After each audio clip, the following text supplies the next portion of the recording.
Yes, you read that right. Today we're painting farm animals. Why?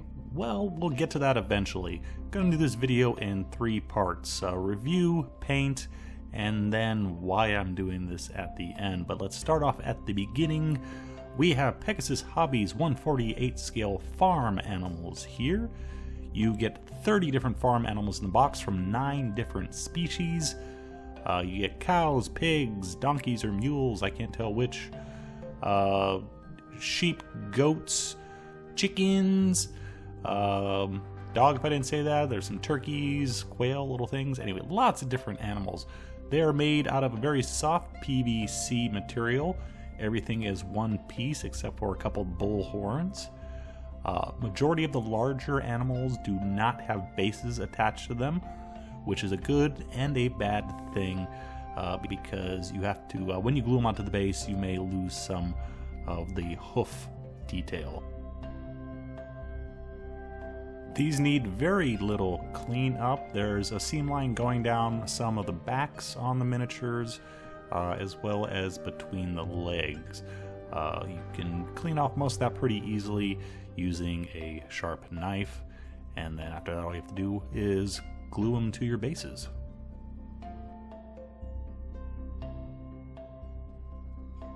We now have them based and textured.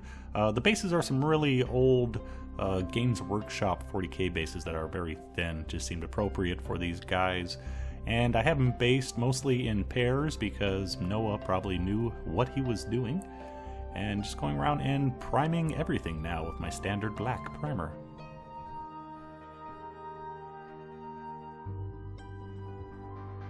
Now these are flipping cows, so I'm not going to bother with some masterclass paint jobs on them. We're doing this fairly quickly. Wanted the lighter undercolor of the cows, and so for the cows and the mules, starting off with an undercoat of Vallejo Game Color Bone White, and I'm trying to spray that from the bottom upwards because we're going to be spray painting a secondary color on top.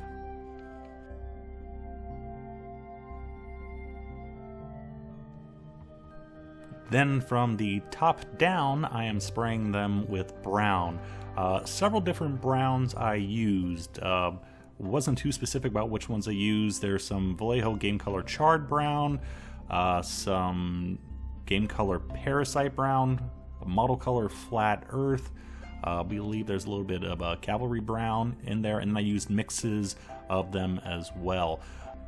Now there are a whole bunch of different cow breeds out there, but when it comes to cows on a particular small farm, my best guess is they're all going to be the same breed. I mean, you're not going to see the New Jersey black and white cow mixed with the milking shorthorns, which is how I painted these.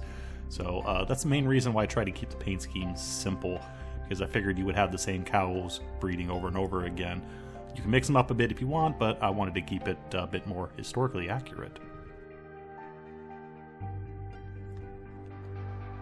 I'm going with mules. I don't know what they are, but the mules got the same treatment as the cows, and then I sprayed, I believe this is Game Color Charred Brown over them, and then for the secondary one I think I mixed a little bit of dark gray into the mix, so slight difference.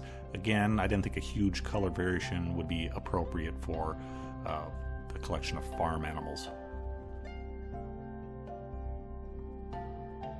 And for the little piggies, using Vallejo Model Color Rose Brown.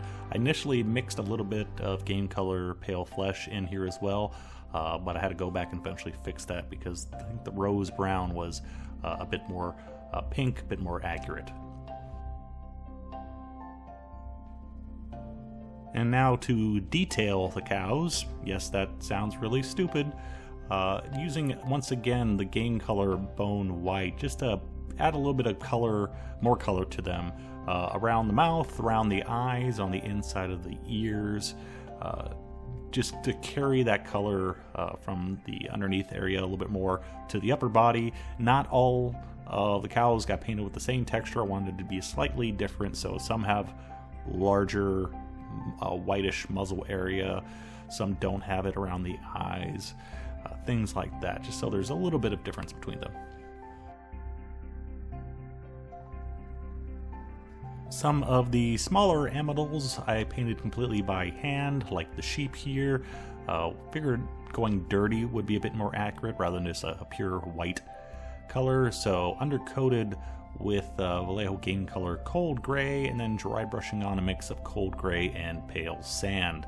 Pale sand will give it a more dirtier coats than if we just mixed in pure white.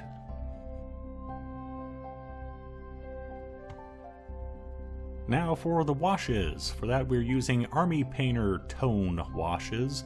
The soft tone, strong tone, and dark tone. Mixing it up depending on the color that is on the animal, and just to make them look slightly different. So some of the cows that were the same color I used the strong tone, some I mixed in a little bit of the dark, but the main point here is slathering it on and letting it dry where it may. That's the benefit of the tones. You can just kind of slap them on and let them dry, and usually that's good enough. After the wash was dry, I did a little bit of dry brushing here and there just to kind of cover up any areas where the wash didn't dry evenly, because this is kind of a flat surface. So I just dry brushed it with the appropriate color, which was kind of difficult since I really didn't keep track of what colors I was using here. But after that, it's just time to dry brush the base. Used a new type of sand. Actually, it's cheap craft sand, which was a huge mistake actually, because the granules are way too big. Trying to save money, and kind of blew up in my face. Well, not that bad, but yeah, that's, you buy cheap products, you get cheap results sometimes, and this is a good example.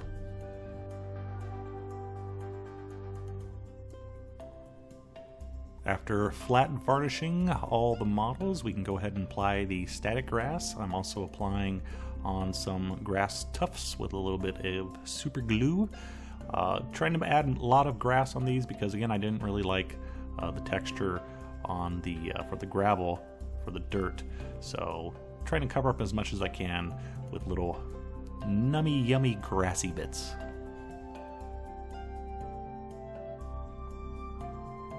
And there we go, real quick, simple paint job, only took a few hours, and our farm army is ready for the battlefield. Now, why did I paint a bunch of farm animals? Well, really simple reason, it's to add flavor to the game. I wanted, essentially, living terrain.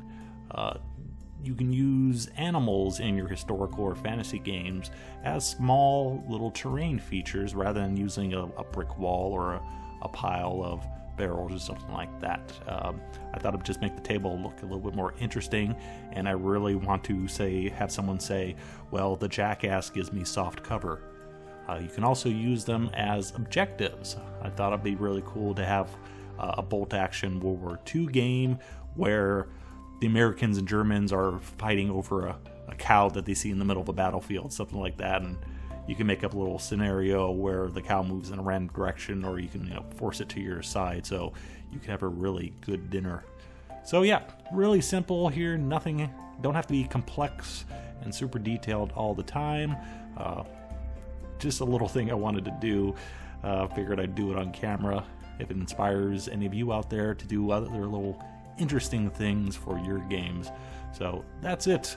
My one and only cow painting video. Probably won't do another one, even though I'm sure there's going to be a big call. What other animals can I paint? I don't know. I'm out of here. Bye.